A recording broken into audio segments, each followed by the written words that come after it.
弟兄姐妹平安，我们今天要来读马可福音第10章17到31节，决战今世。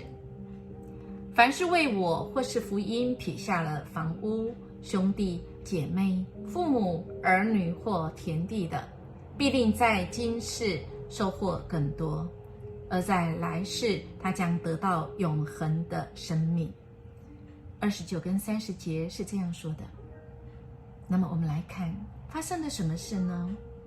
原来是耶稣走在路上，有一个人跑过来，跪在耶稣的面前，问老师说：我该做什么才能够得到永恒的生命呢？耶稣当然是要访问他，知道你到底知道哪一些十诫，这些诫命都了解。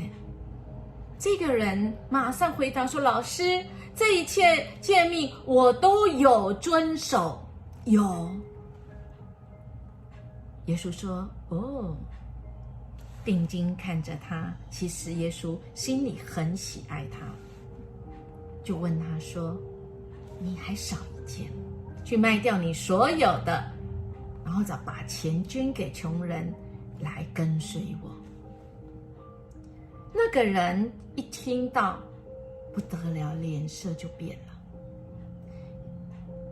垂头丧气的走了，因为他很富有。亲爱的弟兄姐妹，耶稣继续说，这样的人要进天国，要成为天国的子民，何等的困难。而我们记得吗？在上一节就是昨天我们所读的上一段，耶稣怎么说天国都是怎么样的人？对，像小孩子一样，愿意交出主权给上帝。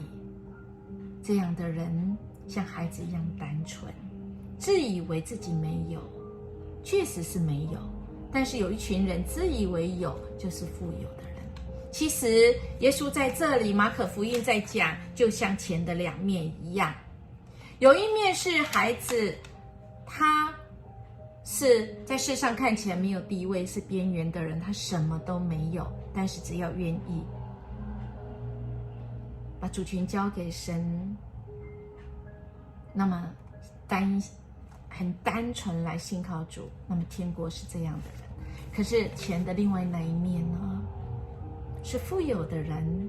耶稣在这里就在讲，富有的人要进天国是何等的难了。那么这些门徒一听以后，哇，不得了，他说：哇，那我们呢？彼得首先就说：耶稣啊，我们是撇下一切来跟从你哦。耶稣对他们说：是的，我实在告诉你，是凡是为我撇下这一切的，对，你们在今生都要收获更多。亲爱的弟兄姐妹，我们是有还是没有的人？如果我们觉得我们有，那么恐怕就危险了。因为当人觉得我有可能，那么我们可能就离开神一步。因为耶稣接下来有说，是的，有钱人要进天国很难，但是人是不能，上帝却是能，因为上帝事事都能。所以当我们觉得人的不能，我们已经开始信靠神。愿我们开始来信靠神，知道我们不能用世上的一切所有的来进天国，乃是我们真的要撇下，我们要说主啊，我们真的不能，很难，但求你来帮助我们。我们一起来祷告。生命的主，感谢你在今世赐给我所需要的一切，求你保守我不因迷恋今生而撇弃永恒的生命。求主来帮助我，将属世的眼目回转到属灵的呼召，用信心选择专一来跟随你。奉主耶稣的名求，阿们。愿我们今天能够决战成功，因着我们不能